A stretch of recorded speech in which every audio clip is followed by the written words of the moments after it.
Je vois bien que je vous embarrasse et que vous vous passeriez fort aisément de ma venue. À dire vrai, nous nous incommodons étrangement l'un et l'autre.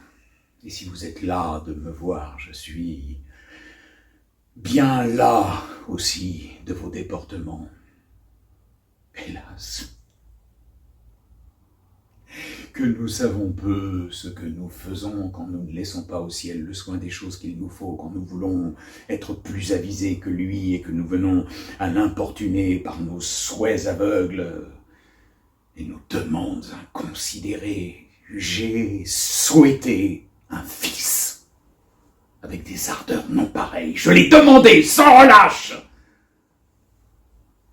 avec des transports incroyables, et ce fils que j'obtiens en fatiguant le ciel de vœux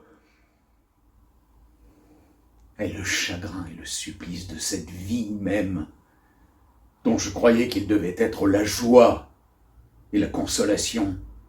De quel œil, à votre avis, pensez-vous que je puisse voir cet amas d'actions indignes dont on a peine aux yeux du monde d'adoucir le mauvais visage, cette suite continuelle de méchantes affaires qui nous réduisent à toute heure à lasser les bontés du souverain et qui ont épuisé auprès de lui le mérite de mes services et le crédit de mes amis. Ah, quelle bassesse est la vôtre! Ne rougissez-vous point de mériter si peu votre naissance? Êtes-vous en droit, dites-moi, d'en tirer quelque vanité? Et qu'avez-vous fait dans le monde? Pour être gentilhomme, croyez-vous qu'il suffise d'emporter le nom et les armes? Et que ce nous soit une gloire d'être sortis d'un sang noble lorsque nous vivons en infâme? Non. Non, la naissance n'est rien où la vertu n'est pas. Aussi, nous n'avons part à la gloire de nos ancêtres qu'autant que nous nous efforçons de leur ressembler.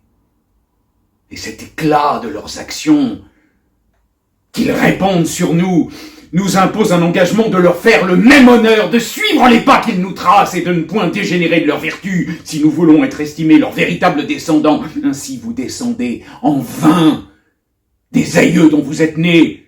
Ils vous désavouent pour leur sang. Et tout ce qu'ils ont fait d'illustre ne vous donne aucun avantage. Au contraire, l'éclat n'en rejaillit sur vous qu'à votre déshonneur. Et leur gloire est un flambeau qui éclaire aux yeux d'un chacun la honte de vos actions. Apprenez, enfin, qu'un gentilhomme qui vit mal est un monstre dans la nature. Que la vertu est le premier titre de noblesse. Que je regarde bien moins aux noms qu'on signe qu'aux actions qu'on fait, et que je ferai plus d'état du fils d'un crocheteur qui serait honnête homme que du fils d'un monarque qui vivrait comme vous